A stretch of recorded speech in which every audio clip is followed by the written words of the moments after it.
entre sombras y encantos. Desde que conocí a Esteban, supe que mi vida cambiaría para siempre. Lo que no imaginé fue que no sería solo por amor. Él era dulce, atento y tenía esa manera de mirarme como si me viera el alma. Me enamoré rápido, lo admito, tal vez demasiado.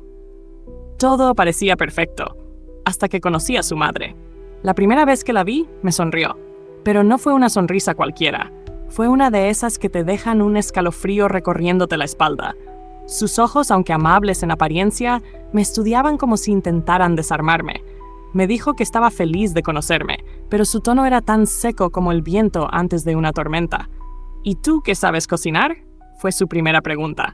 Ni bienvenida, ni me alegra que estés aquí.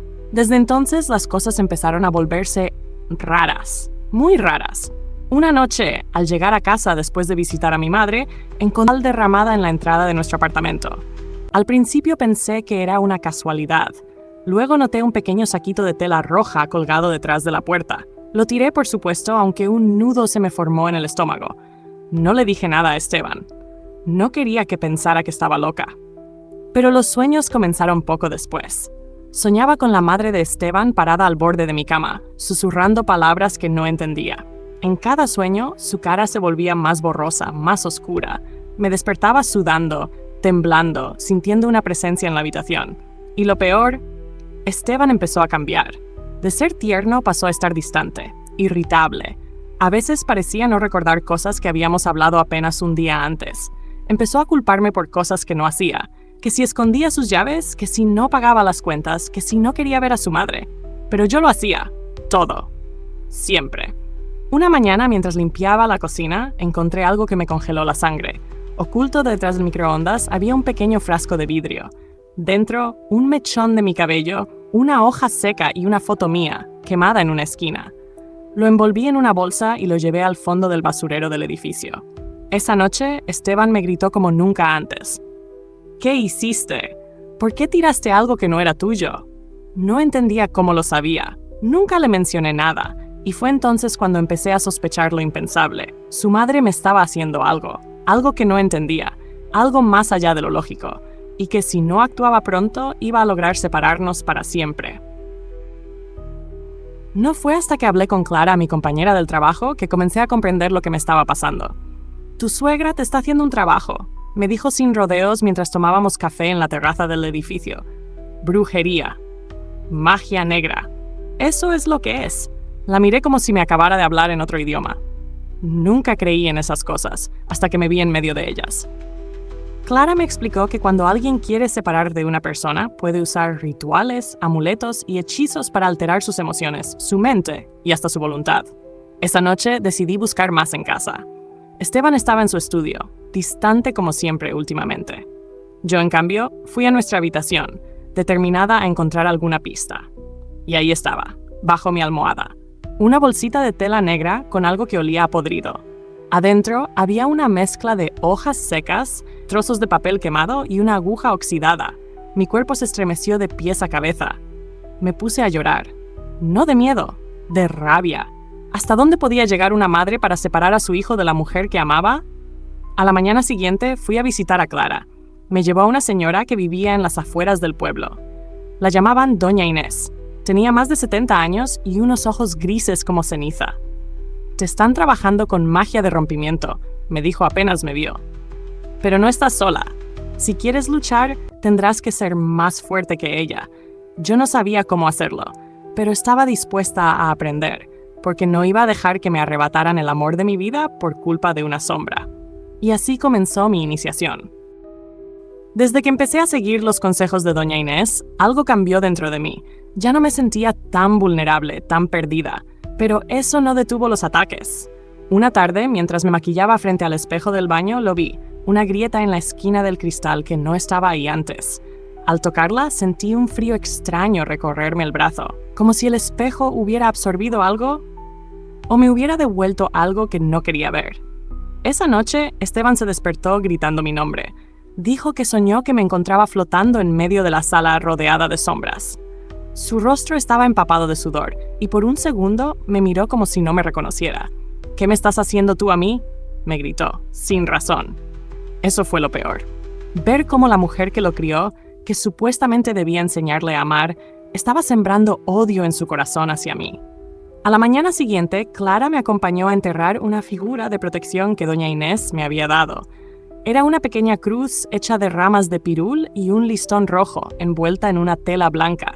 La enterramos bajo el árbol frente al edificio mientras rezábamos en silencio. Esa noche volví a soñar con el espejo, pero esta vez, en lugar de mi reflejo, vi el de su madre. Sostenía un cuchillo y sonreía. Esteban decidió ir a visitar a su madre, solo. Dijo que necesitaba aclarar su mente, que todo entre nosotros era confuso. Yo sabía que era ella quien le estaba metiendo ideas en la cabeza, envolviéndolo en ese manto oscuro del que yo apenas comenzaba a sacarlo.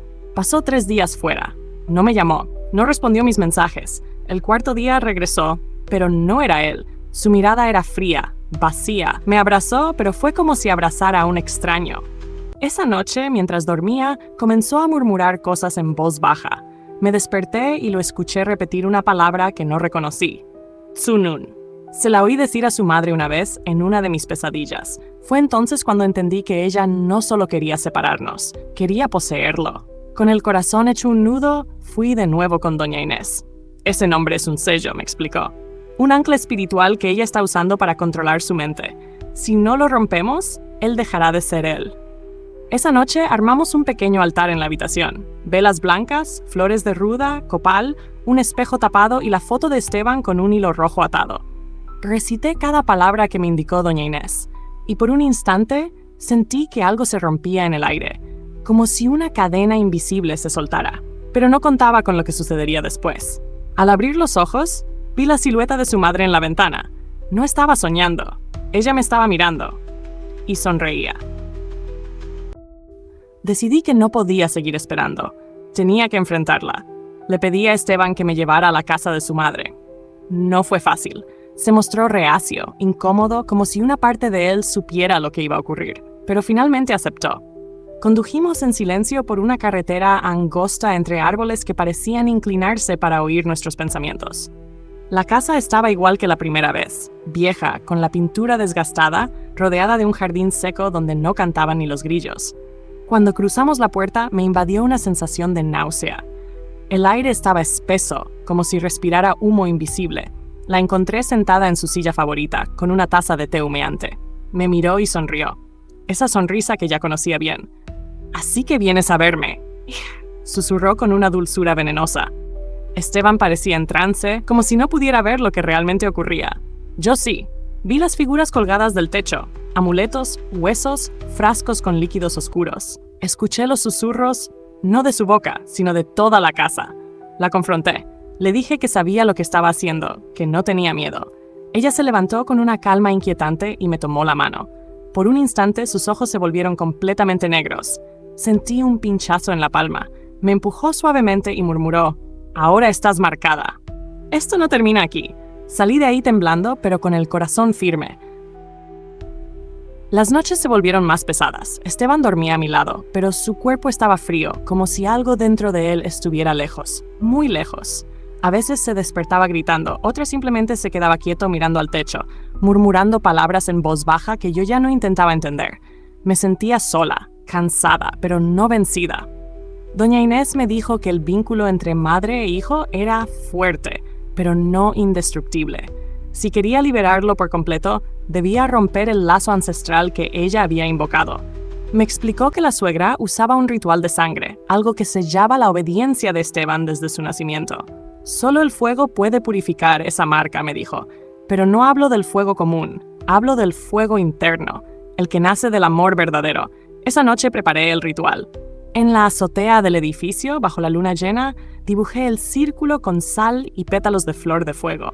Coloqué una vela roja en el centro y la foto de Esteban envuelta en una cinta con mi sangre, una pequeña gota que dejé caer en el listón. Cuando comencé a recitar las palabras, sentí una presión en el pecho, como si algo intentara impedirme hablar. El viento sopló con furia y las velas comenzaron a temblar. Pero no me detuve. Las llamas se alzaron de golpe, altas, vivas, y por un segundo vi su rostro en ellas. No el de Esteban, el de ella. Su grito desgarró el aire, pero no desde la garganta, sino desde el alma. Y entonces se apagó. Al bajar, Esteban estaba despierto. Me miró a los ojos como hacía mucho tiempo no lo hacía, y susurró: ¿Dónde estuve todo este tiempo? Después del ritual, Esteban comenzó a recordar. Primero fueron pequeños detalles. Mi comida favorita, las canciones que cantábamos en el coche. Luego vinieron los recuerdos dolorosos. Aquellos en los que me culpaba sin motivo, aquellos en los que su madre lo manipulaba con palabras suaves, pero llenas de veneno. Pero algo no cuadraba. Cada vez que mencionaba su infancia, se quedaba en blanco, como si los primeros años de su vida hubieran sido borrados. Fui con doña Inés por última vez. Ella plantó una marca en él antes de nacer, no en su cuerpo, sino en su memoria, para protegerla, para silenciar todo lo que la contradijera. Esteban accedió a hacer una limpieza final. Nos sentamos frente a frente en la sala, rodeados de velas negras y agua con sal. Doña Inés nos guió en el ritual de recuperación. Mientras recitábamos las palabras, él se retorció de dolor, como si su cabeza estuviera a punto de estallar, y entonces gritó. Un grito tan profundo, tan real, que sentí que se quebraba algo que había vivido años escondido. «Ella no es lo que parece», gritó. Vi cosas que me obligó a olvidar. El hechizo había comenzado a romperse, pero el precio sería alto. Después de recuperar sus recuerdos, Esteban ya no dudó más. Decidimos enfrentarla juntos. Volvimos a su casa, esta vez llevando en el alma la luz que tanto había faltado. Pero al llegar todo había cambiado. La casa estaba vacía, silenciosa. La vegetación marchita, los frascos rotos y un olor a tierra vieja impregnaba cada rincón. En la sala encontramos una carta. Escrita con una caligrafía antigua decía: «Donde la sangre no pudo, el amor selló el final. Pero recuerden, las sombras no mueren, solo duermen». Debajo, una figura de barro con nuestros nombres tallados. La rompí en dos sin pensarlo. Fue como si una ráfaga de viento arrasara la casa. Las ventanas se abrieron, las velas se encendieron solas. Y entonces, silencio. Total, supimos que ella se había ido. No sabíamos si al otro mundo o al otro lado del velo. Pero por primera vez en mucho tiempo sentimos paz. Esteban me abrazó. «Gracias por no rendirte», me susurró. «Por salvarme». Yo solo le sonreí, porque al final, la magia más poderosa fue no dejar de amar. Han pasado 3 años desde la última vez que pisamos aquella casa.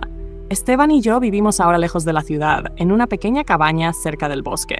Cultivamos nuestras propias plantas, cocinamos juntos, reímos de cosas simples y a veces lloramos también. Porque sanar no es olvidar, es recordar sin que duela. A veces por las noches aún sueño con ella, con su mirada penetrante, sus palabras susurradas en lenguas antiguas. Pero ya no me asustan. Sé que está ahí, en algún rincón del mundo invisible, esperando, observando. Pero también sé que no tiene poder sobre nosotros, porque lo enfrentamos todo con amor, con fe y con la verdad. Doña Inés murió hace un año. Me dejó una carta en la que decía: «Las sombras nunca desaparecen, niña, pero ahora tú sabes cómo encender la luz». Cada vez que veo a Esteban mirarme como la primera vez, sé que la magia existe, pero no en los hechizos, ni en los frascos oscuros, sino en la fuerza de quien elige quedarse y luchar. Y si algún día ella regresa, estaré lista.